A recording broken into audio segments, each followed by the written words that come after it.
ប្រាសាទដែលឧទ្ទិសនិងគោរពបូជាដល់ព្រះវិស្ណុឬហៅថាព្រះនរាយណ៍ព្រះវិស្ណុគឺជាទេវៈកំពូលដ៏មានឥទ្ធិពលបំផុតមួយអង្គទៀតក្នុងព្រហ្មញ្ញសាសនាដែលបុព្វបុរសខ្មែរគោរពបូជាយ៉ាងខ្ជាប់ខ្ជួននៅក្នុងទស្សនវិជ្ជាសាសនាព្រះវិស្ណុគឺជាអ្នកថែរក្សាភពផែនដីឲ្យមានសន្តិភាពហើយទ្រង់តែងតែសម្ដែងភាគឬអវតារចុះមកជួយសង្គ្រោះពិភពលោកនៅពេលមានគ្រោះកាចនៅក្នុងប្រទេសកម្ពុជាមានប្រាសាទបុរាណល្បីៗកម្រិតពិភពលោកជាច្រើនដែលត្រូវបានសាងសង់ឡើងយ៉ាងវិសេសវិសាលដើម្បីឧទ្ទិសថ្វាយដល់ព្រះវិស្ណុ 1. មហាបុរាណដ្ឋានលំដាប់ពិភពលោក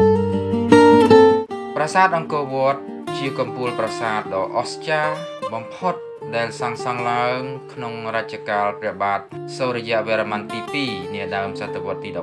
12ប្រាសាទនេះត្រូវបានឧទ្ទិសថ្វាយចំពោះព្រះវិស្ណុហើយអ្វីដែលប្លែកពីប្រាសាទដទៃគឺបែរមុខទៅទិសខាងលិចដែលជាទិសគ្រប់គ្រងដោយព្រះវិស្ណុនៅថែវខាងលិចនៃប្រាសាទក៏មានតម្កល់រូបសំណាកព្រះវិស្ណុឈរមានព្រះហស្ថ8បច្ចុប្បន្នហៅថាលោកតារាជដ៏សក្ការៈផងដែរប្រាសាទមេបុណ្យខាងលិចស្ថិតនៅចំកណ្ដាលបារាយណ៍ខាងលិចទីនោះជាកន្លែងដែលគេបានរកឃើញព្រះកាយព្រះវិស្ណុទម្រេតធ្វើអំពីសំរឹទ្ធដ៏ធំសម្បើមបច្ចុប្បន្នរក្សាទុកនៅសារមន្ទីរជាតិភ្នំពេញដែលបង្ហាញពីការគោរពបូជាព្រះវិស្ណុផ្ចាញ់ពិភពលោកឬការបង្កើតលោក 2. ប្រាសាទសំខាន់សម័យមុនអង្គរនិងដើមសម័យអង្គរប្រាសាទភ្នំដាខេត្តតាកែវជាប្រាសាទតាំងពីសម័យនគរភ្នំហ្វូណននិងចេនឡាដែលជាមជ្ឈមណ្ឌលសាសនាដ៏ធំឧទ្ទិសដល់ព្រះវិស្ណុនៅទីនោះគេបានរកឃើញរូបចម្លាក់ព្រះវិស្ណុគ្រុឌក្រោមឬហៅថាព្រះវិស្ណុជិះគ្រុឌនិងព្រះក្រឹស្នាស្ទួយភ្នំកោរវធនអវតារព្រះវិស្ណុដែលមានទម្រង់សិល្បៈរស់រវើកបំផុតប្រាសាទកោះកេ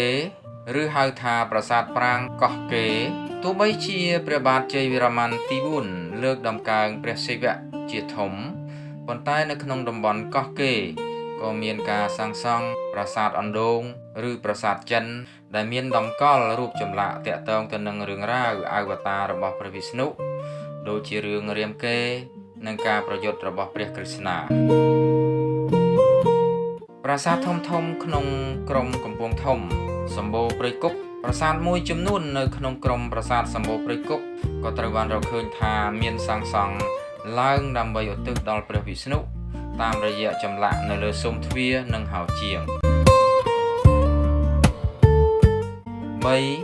ប្រាសាទភ្នំនិងប្រាសាទ